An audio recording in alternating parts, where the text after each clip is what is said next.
On Christmas Day 2007, EastEnders aired one of its most well-regarded episodes, depicting the explosive reveal of the affair between Max Branning and his daughter-in-law Stacey, on television, in front of their partners and families. It's a moment that has gone down in soap history as one of EastEnders' finest, with fans still talking about it to this day, and the official YouTube clip currently stands at 1.5 million views. In fact, full disclosure, this is probably my favourite EastEnders moment of all time, and one of my favourite moments in all of soap. But why does it continue to resonate with viewers almost 15 years after first airing? In this video, I'll go over the storyline leading up to this moment, and discuss why, in my opinion, the reveal of Max and Stacey's affair is a perfect example of the great master of suspense's approach to tension.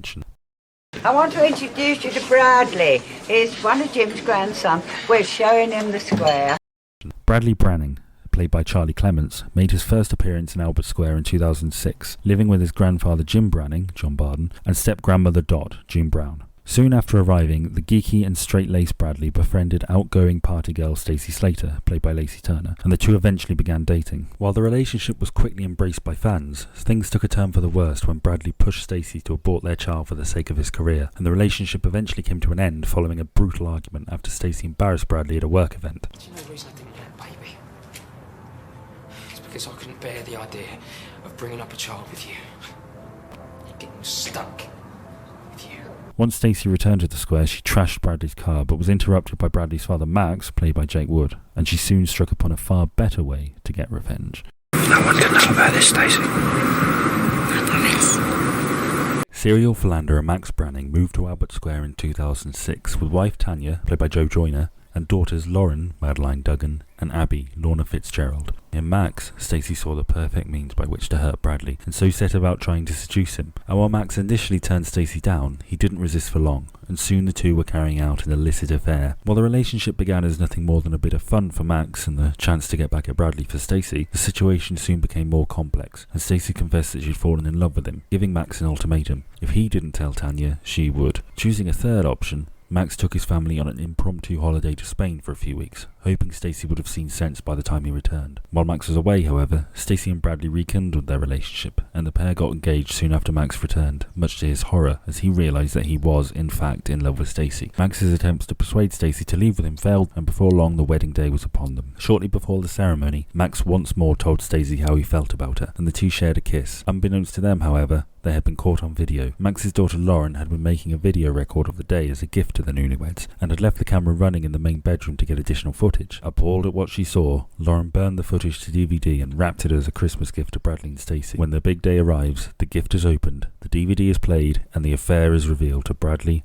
Tanya, and their families. All Max can do is try to play it off as a joke. It's just a joke, Tan, alright? It's a bad joke. It was a joke, Mark. I was joking. It was a Christmas joke.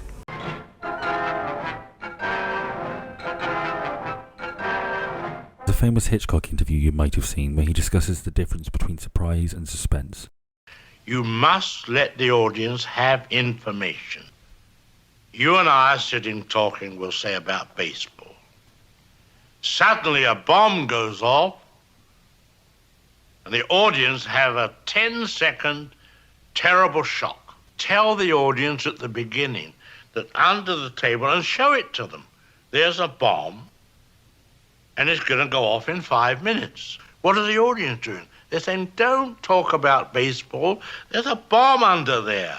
The reveal of Max and Stacey's affair is an excellent demonstration of this point in action. We, the audience, are told in the previous episode that the DVD is under the tree ready to be opened at some point. The ticking time bomb is in place. We also know that the reveal will come, in accordance with the time-honoured rules of soap, at the very end of the episode. So we go into this knowing the bomb is under the table and knowing that it will go off in 30 minutes. And the episode even tells us as much. Oh please Mum, can't I just open this one? No, we're going to open them all together. After lunch, the whole family. While the audience knows this, the characters, of course, do not, and the scenes in the Branning household are largely taken up by meaningless chit-chat. The few scenes which aren't meaningless are Bradley showing Stacey the flat he's arranged for them, and Max expressing how glad he is that he and Stacey are now on better terms. It's as though the two diners at Hitchcock's bomb table spent time talking about how much they enjoy not being blown to pieces, and how much they look forward to a bomb-free future. But we can apply this baseball analogy to the rest of the episode too. Like all soaps, EastEnders has multiple storylines running at one time, and this episode is no exception. We open at the Brannings, but soon move to the Beals, and then Heather and Shirley, and then the Mitchells, the episode taking delight in dragging us from the main action repeatedly, with only about 6 minutes spent in the Branning household before the final scene. For almost 25 excruciating minutes, we jump from group to group, with very little of real import happening anywhere. And the episode knows exactly what it's doing as well. It's quite content to allow very little to happen for most of its runtime. We get the seeds of future plotlines. There's an awkward Beale dinner with Ian's adopted son Simon, Phil gets a picture of his long-lost daughter Louise, Shirley gets depressed over her absent boyfriend, horny old Aunt Sal brings the tone down, but very little of consequence happens. Part of this is, of course, because the episode is structured around the resolution of the Max-Stacey storyline, but it also means the audience spends these scenes waiting for them to be over and to get back to the main event, with the innocuous conversation continuing to drive up the tension. Every time we are dragged away from the main storyline, in the audience's mind, it's the idea that we might miss the big reveal. This won't happen, of course. It would be a remarkably bold move for EastEnders to have the climax to one of its biggest storylines happen off-screen, but all of these events are happening simultaneously. The Brannings and the Slaters are still going about their day while we're watching Jane give a masterclass in passive aggression, and because of this, the audience's feelings of powerlessness are amplified further, right up until the final scene.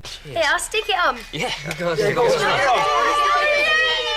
It is 5 minutes from the start of the last scene to the moment of the kiss, and the episode ekes out every bit of tension it can, right up until the end credits. The scene starts with Max dressed as Santa giving out gifts, and the family begin opening presents, so we have to sit through about a minute of that. Then the DVD is opened, and everybody starts watching, but even then there's still about 40 seconds of unrelated wedding footage to get through, and when we get to the part where Max tells Stacey he's still in love with her and the two kiss, the episode saves every second by cutting between character reactions. It is the perfect ending. EastEnders Christmas 2007 is 30 minutes of pure tension, perfectly executed with a flawless climax that milks every second of its runtime and provides us with a simple but very effective example of Hitchcock's bomb theory in action. It is not for nothing that this is seen as one of the best dramatic reveals in the show's history. You could have come to me, you could have told me.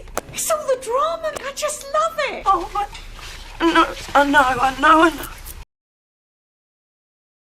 Thanks for watching this video. If you enjoyed it, please feel free to give it a like and subscribe to this channel for more soap content. I also have a Patreon, so if you want to make a small donation, it would really help this channel to grow. There's lots of rewards available, including voting on future videos, as well as little supplemental essays on each month's topic, and any donation would be hugely appreciated. Links to my Patreon and Twitter can be found in this video's description, along with links to scenes and clips from this video's topic, and I highly encourage you to check those out. Thanks, bye.